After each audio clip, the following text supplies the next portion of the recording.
All right, guys. So this is a new platform or a new way of portraying the truth that I'm gonna start doing. I like this way a lot better because it's a lot more informative.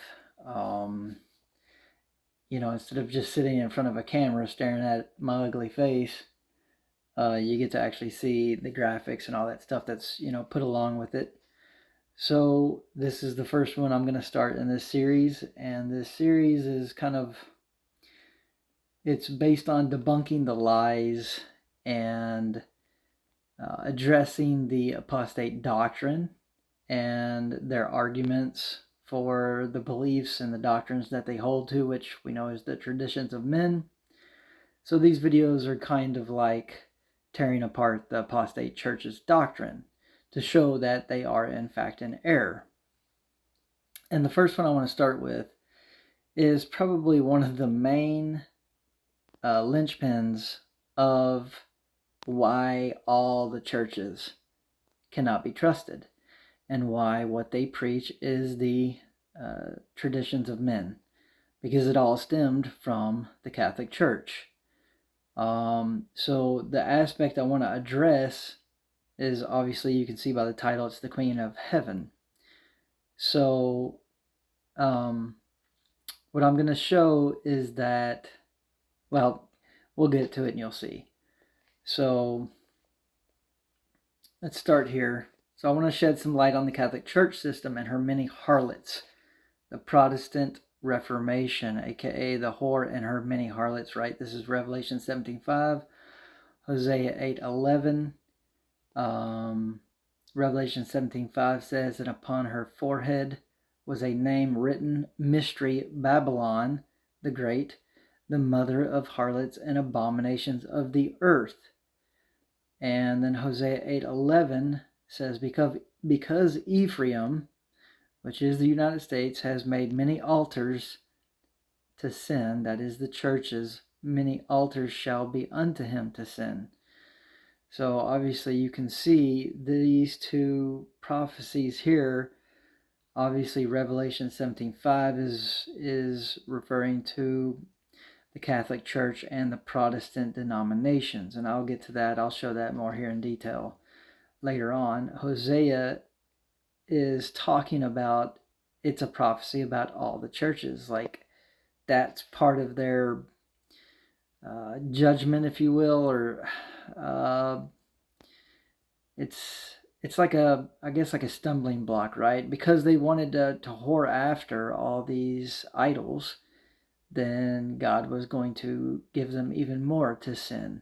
And it's for like added judgment. So most of you, I'm sure, already know about the Catholic Church and how they have many images they bow down to. I want to take it a bit deeper. I want to show you how they literally worship the pagan false gods of old and still even do today, along with the fact that all the denominations are just offshoots of the Catholic Church. So we'll start with Acts 19. Paul was in Ephesus and was preaching at Mars Hill and was later taken by the people, and they were all worshiping Diana, the goddess of the time. So what I'm trying to show here too is this whole post is to show the Queen of Heaven, that the Catholic Church considers Mother Mary, is the same person as Diana and Ishtar and Isis and all the rest of these. They're all connected. So, I'll show all this as we go through this video. So Acts 19:27-28 says, "So that not only this our craft is in danger to be set at naught, but also that the temple of the great goddess Diana should be despised and her magnificence should be destroyed, whom all Asia and the world worshipeth. And when they heard these sayings, they were full of wrath and cried out, saying, Great is Diana of the Ephesians."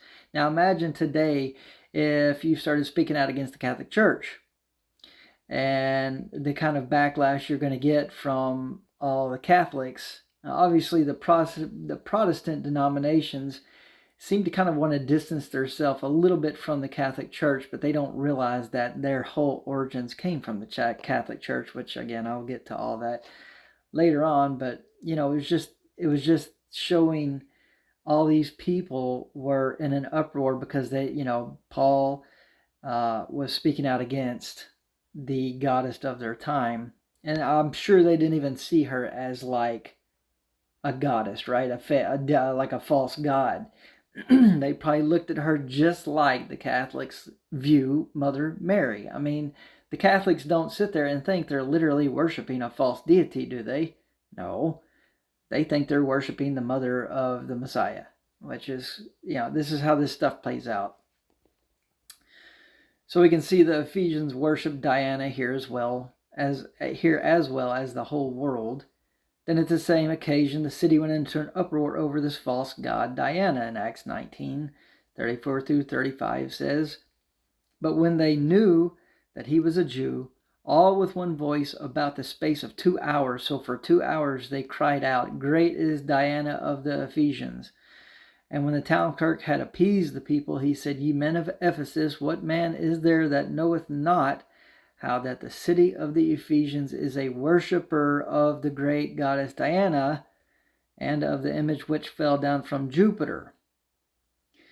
So in the above verse I just read, you can see that they openly admit to worshiping the false deity Diana, and we've established that they definitely worshipped this goddess, right? That's a picture of Diana.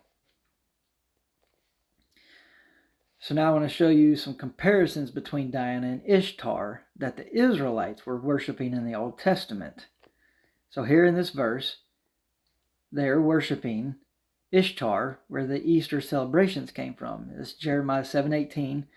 "The children gather wood, and the father kindleth the fire, and the women knead the dough to make cakes to the Queen of Heaven, and to pour out drink offerings unto other gods, that they may provoke me to anger."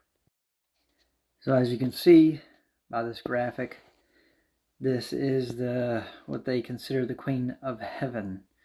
This is also expounded on in Jeremiah 44:17 through 25. I'll cover verse 19. But this is Hathor, and I'll show you that again later, and how it all connects.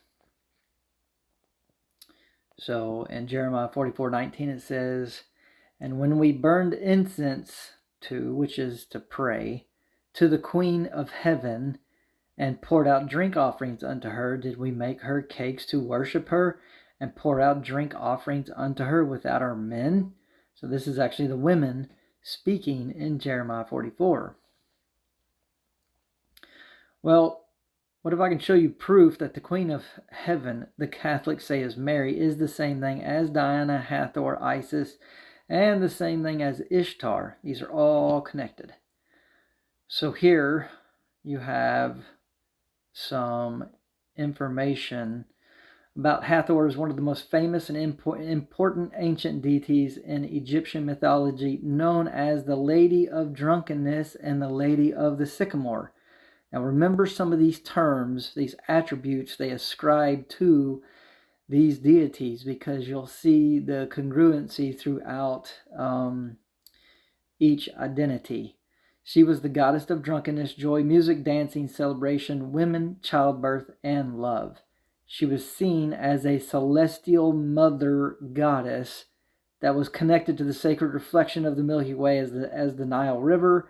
She is also associated with the gratitude and being thankful. In her earliest form, she was known as, I don't know how to pronounce that, the goddess of destruction and vengeance, who would execute punishment on behalf of Ra on humanity because of their sins.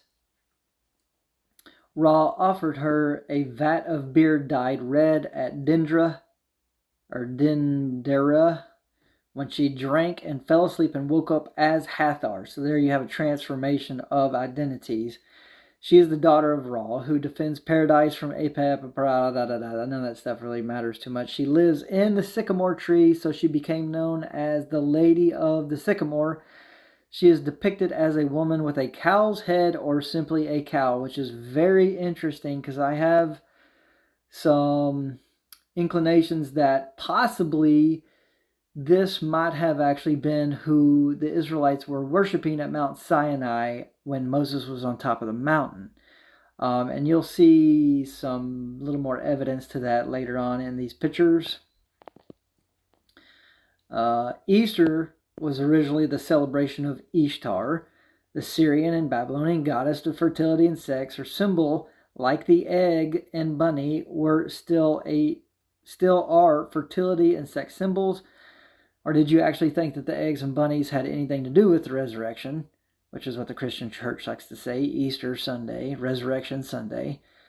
After Constantine decided to Christianize the empire, Easter was changed to represent Jesus, but at its roots, Easter, which is how you pronounce it, Ishtar, is all about celebrating fertility and sex.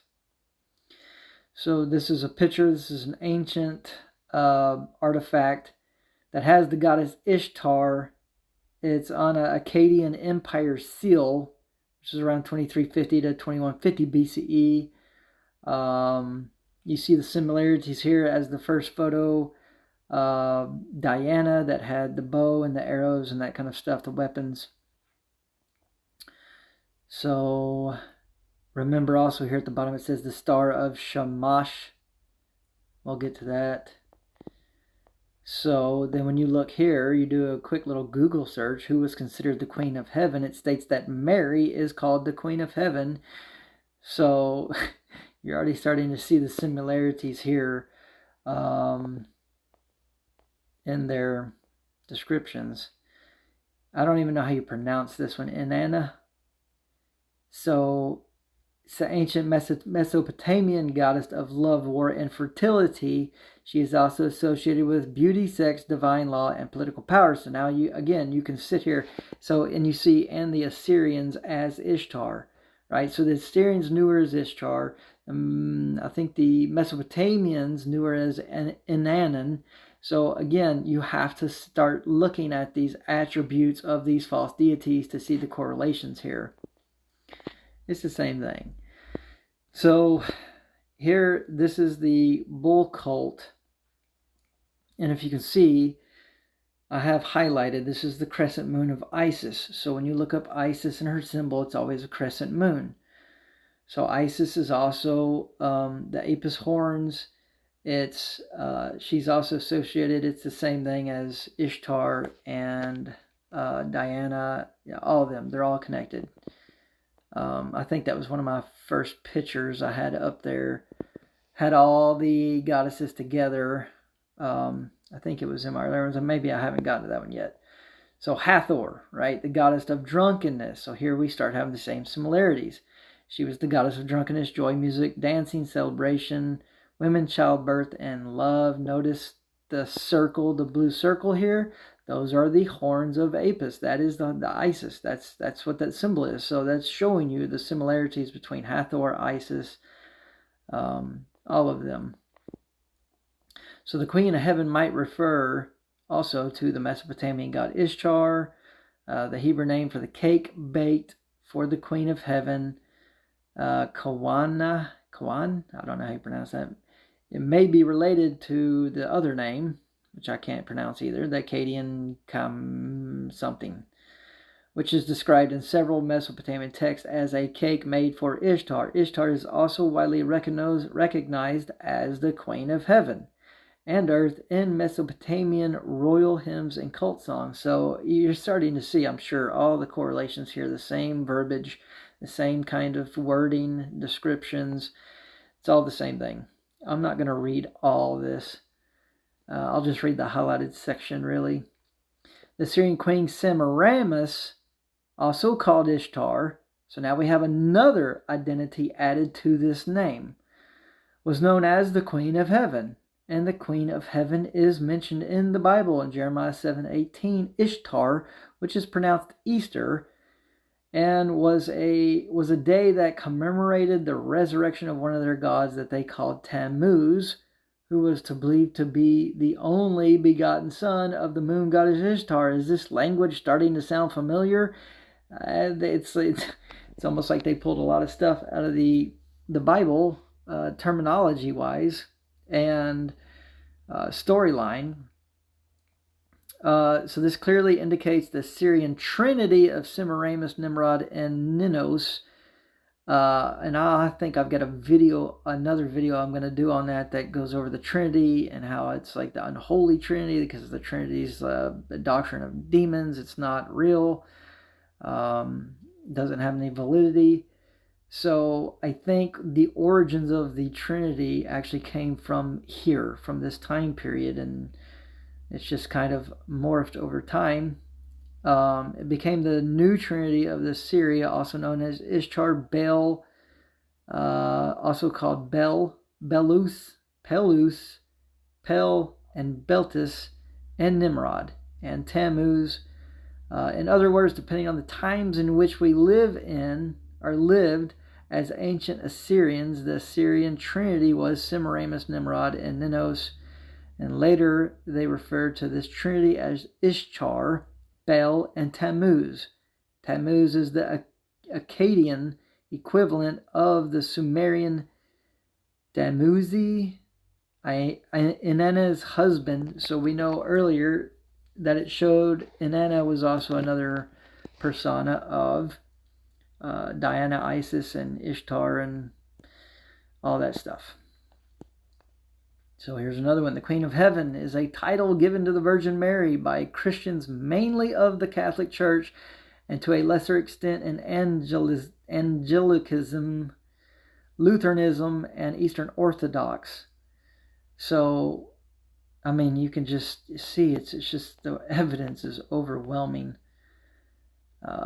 So, is Semiramis the same as Ishtar? The Assyrian queen Semiramis, also called Ishtar, was known as the Queen of Heaven. I know you're seeing this, and it's just like, this is crazy. It's like, how can you deny the historical proof evidence here, of who the Catholics actually worship? So this is also in Jeremiah 7:18. Ishtar, we've gone over all this stuff here with Tammuz and the pronunciation and all that. Ishtar's symbols were the lion, the morning star, and 8 or 16 pointed stars, again, symbols of power. Now, I find this interesting because the morning star, right? So Isaiah 14 talks about the, I can't remember the exact wording, the light. It's something close to this, but I find there are similarities here. And then what I want to point on in the next picture is the 8 or 16 pointed stars. Again, these are symbols of power. So that is the symbol of Ishtar. That's one of their stars.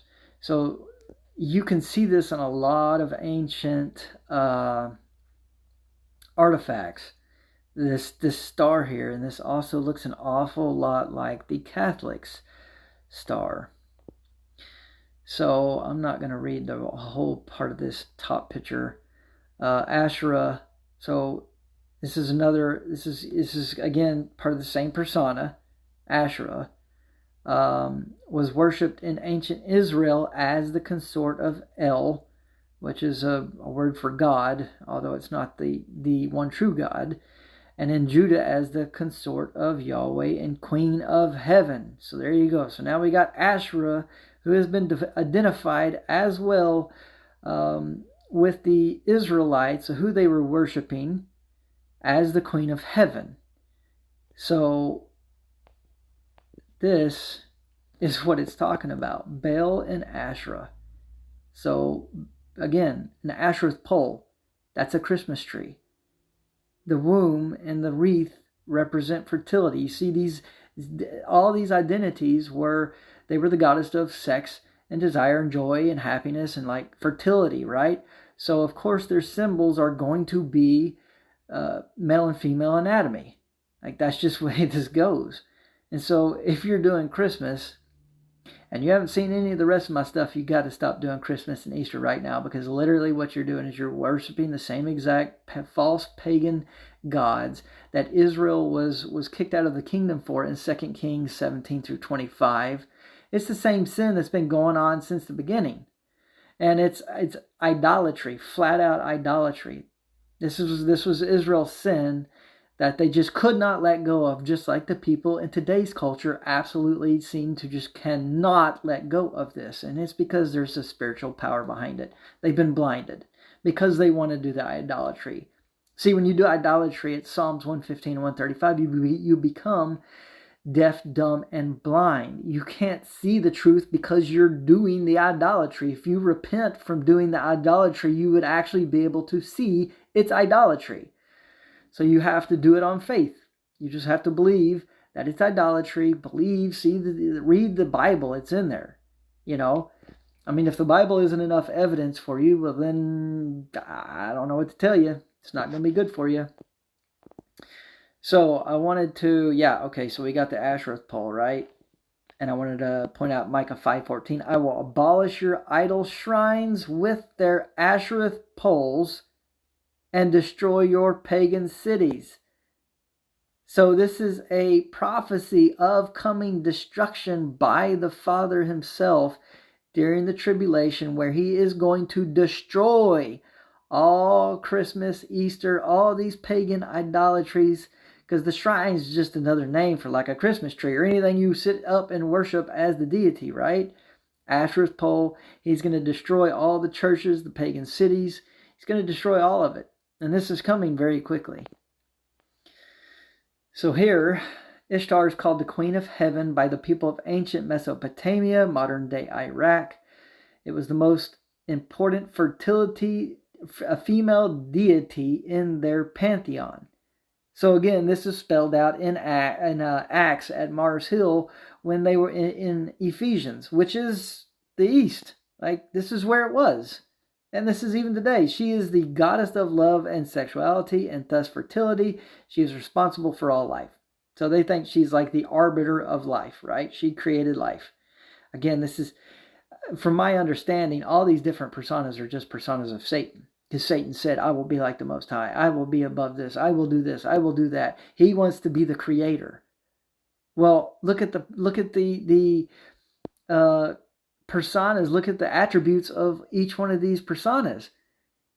Is responsible for all life. Is that what Satan wants? The title of God, the creator of all heaven and earth and life? You see? So this is another one about Inanna. Was worshipped in Sumer at least as early as the Uruk, I don't know if that's how you pronounce that period, which is around 4000 BCE to 3100 BCE, which is right around the time of Nimrod. That's when Nimrod and Ishtar, or Nimrod and Semiramis and Tammuz, that's when all these came about. It was at the Tower of Babel. It was about 500 years after the flood. So it was right around 4,000 years ago. 3,000, 3,500 years ago, somewhere around there. So I find that pretty interesting. You can pause the video and read the rest of this if you want. So, I don't know how you pronounce that first name. Asatariti and Asherah. So the goddess, the Queen of Heaven, whose worship Jeremiah so vehemently opposed, right? He's got quite a few scriptures in there where he talks about Ishtar and the cakes and all this stuff. So look down at the bottom of the picture. The same deity, it's by a different name, has the same attributes, right? The lion, her symbols were the lion, the horse, like there you go. So it's the same deity, it's just changed names and images throughout history to hide who you are really worshiping if you are in the apostate modern day church. Same way it's been done from the beginning. It's also if you do Christmas and Easter. This is who you're worshiping. It's the same way. From the beginning, to keep you unaware, you are worshiping false gods and idols. Now this is an interesting part here. Now you have the fact that there's 45,000 different denominations that are all branched off of Catholicism. Now this first image here is showing you 63 AD at the bottom. That's when it started. This is the Catholic Church. All these branches that come off here left and right, these are all the churches, like the different denominations, if you will, that branched off Catholicism up until pretty much the Great Schism around Calvinist. So it's around 1534, right? I think I'm looking, it's really small text, so it's hard to see. Yeah, so this next one here then shows you, it kind of picks off where the first image left off. So you got the Great Schism in 1054. Then it shows you all the different denominations and branches off in the different years and time periods that they were formed. Now again, this is all from the Catholic Church. All of it. So think about that. The main system of your Baptist, your Pentecostal, Lutheran, Church of Christ, etc., all of them, all of those denominations, all have their foundations that came from the Catholics. And this is the interesting thing. You've got 46,000 denominations, but doesn't the word say in Ephesians 4, 3-6, endeavoring to keep the unity of the Spirit in the bond of peace, which peace is an idiom for the Ten Commandments. That's the bond and the unity that you should hold to. There is one body, one Spirit, even as ye are called in one hope of your calling, one Master, one faith, one baptism, one God and Father of all, who is above all and through all and in you all. So why are there 45,000 different versions of the Messiah then, if we are all supposed to be one body, one belief, one baptism? The baptism is an idiom for circumcising your heart to the Ten Commandments. It's following the Holy Covenant of promise, the refreshed covenant. That's the true gospel, the refreshing of the covenant, the Ten Commandments.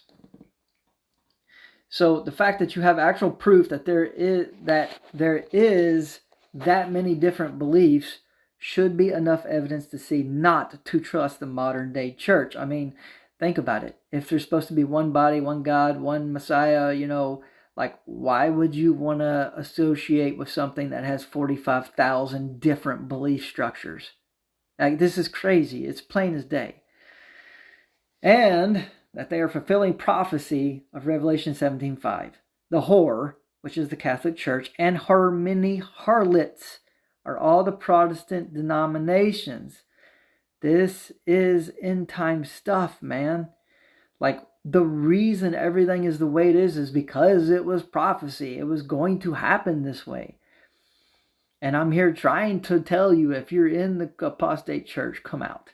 If you're in it. And also for those that are out of the church, this could also be a resource you'll use to try to help people, show them that even though they're part of a Baptist church, a one building in their city, and they think that's it, and then, the Messiah is the head over them. No. These all, like, what they're worshiping all came from the Catholic belief system, the whore of Babylon. So why do you think every church just about America has a Tammuz cross in or on their church? Yep, they brought that over from the Catholics as well, which actually goes way further back than just the Catholics.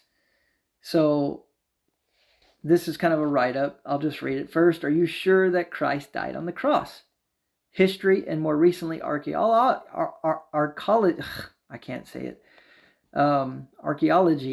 show that the cross was used as a religious symbol centuries before the Messiah. The shape of the two-beamed cross had its origins in ancient Chaldea and was used to represent the god Tammuz, which you just read about earlier up in this. Tammuz is the deified Nimrod, the first man to lead the opposition against God after the Great Flood. He founded the city Babylon, and along with his mother-wife Semiramis, founded the pagan Babylonian mystery religion, the origin of all false religion today. This is where it came from. This is what the Catholics built their belief on. This is why they use a cross. This is why all this symbology and all these graven images, it's all stems from this time period. The Egyptians used crosses in abundance, as did the Hindus. The British Museum, for example, exhibits statues of ancient Assyrian kings wearing almost perfect Maltese crosses around their necks. So then you got this. Hosea 2:2, plead with your mother. plead, for she is not my wife, neither am I her husband. And he's speaking to Israel. These are idioms in here, but he's speaking to Israel here. Let her therefore put away her whoredoms out of her sight and her adulteries from between her breasts. This is talking about the Tammuz cross necklace, right? So if the Messiah was crucified with an AK-47, if he was shot and killed with an AK-47, would you be wearing that around your neck? Would you be hanging that on your walls in your house and in your churches? Like, this is ridiculous when you just break it down.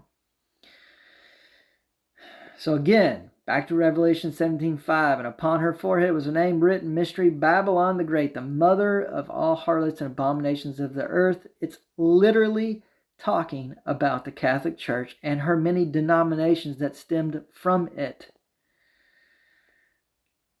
So why do you think Revelation 18:4 is commanding you to come out of her? Her. Like, what else would it be? Revelation 18:4, and I heard another voice come from heaven saying, Come out of her, my people, that ye be not partakers of her sins, and that ye receive not of her plagues. It's telling you to come out of the pagan God-worshipping churches of Babylon. This is every single denomination out there. There will be many Christ that come in my name, claiming I am him and this and that. Like, these are all the many Christs that are formed. The many Messiahs that come claiming to be the Messiah. You see, all these churches are claiming that their Messiah is the true Messiah. And it's all very, very different versions of the same origin of the Catholic system. So, you better take heed to the warnings from the scriptures and his watchmen that have been raised up to guide you to keep yourselves from idol worship and warn you of the truth and coming judgment and destruction for all this pagan worship in all these churches. You got to get out of that. If you're in the apostate church, you have to come out of there. You've been commanded, because you're partaking in adulteries and idolatry, and it is literally just the Babylonian religious system of the day. It's no different than when you look back at Egypt and you see what they were worshiping. It's modern day Egypt. It's the same thing. It just looks different. And that's how it's deceived you. It's deceived you by its looks. So, as usual, all honor and praise and glory to the Most High God forever. Amen. So, I hope you enjoyed this teaching. I hope it was edifying. And hopefully you'll learn something from it.